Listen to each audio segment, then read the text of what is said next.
Here with head coach Brad Laird. Demons coming off a 35-27 win against Lamar and will play a second straight home game against Nicholls Saturday. Coach, let's go back quickly to Saturday afternoon.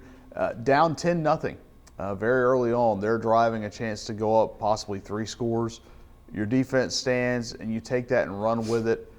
You've talked through the first 3 weeks about handling adversity. The guys came out and did that Saturday afternoon.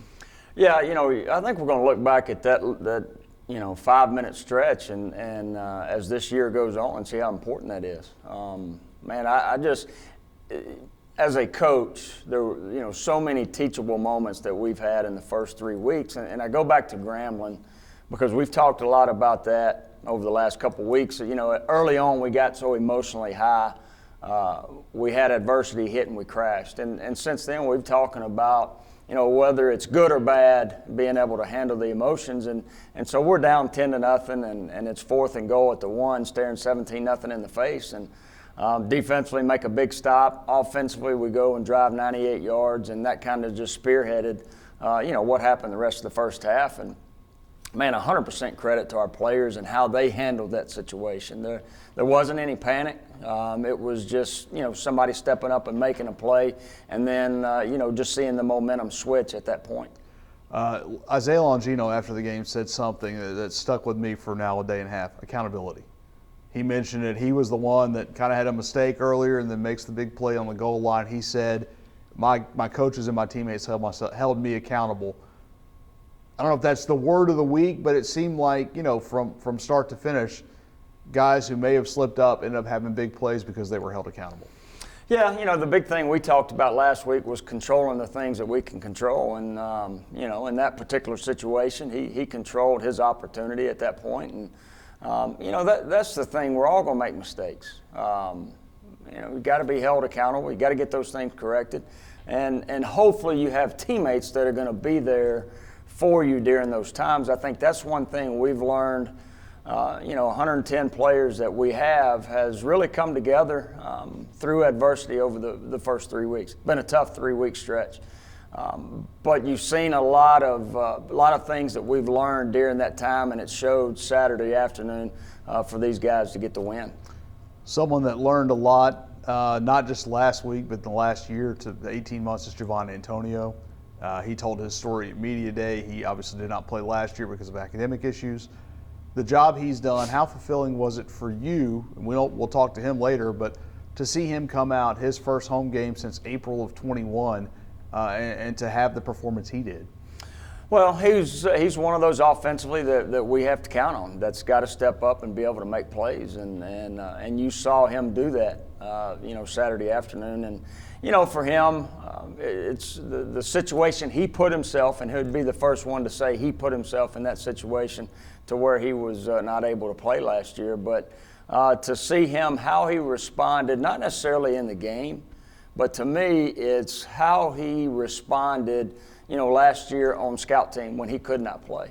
Coming out here day in and day out and working to get better. And, he's one of those that, he's at every practice. He's not going to sit out of practice. He's competing, wants to go against the best corners. And you see a lot of great competition. I think they've made each other better. And, it's been fun to watch him grow, not necessarily as a football player, which he has, but just, as a person over the last 18 months. The work that he's put in, symbolic, that number 1 jersey, he earned that respect from his teammates, his coaches, and pretty much everyone in the program.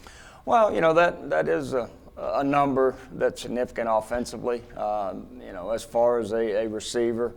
And he's put himself in position to be able to have the opportunity to wear that. And when you wear that jersey, there's things that come with it, and that's being able to make plays, and he was able to do that.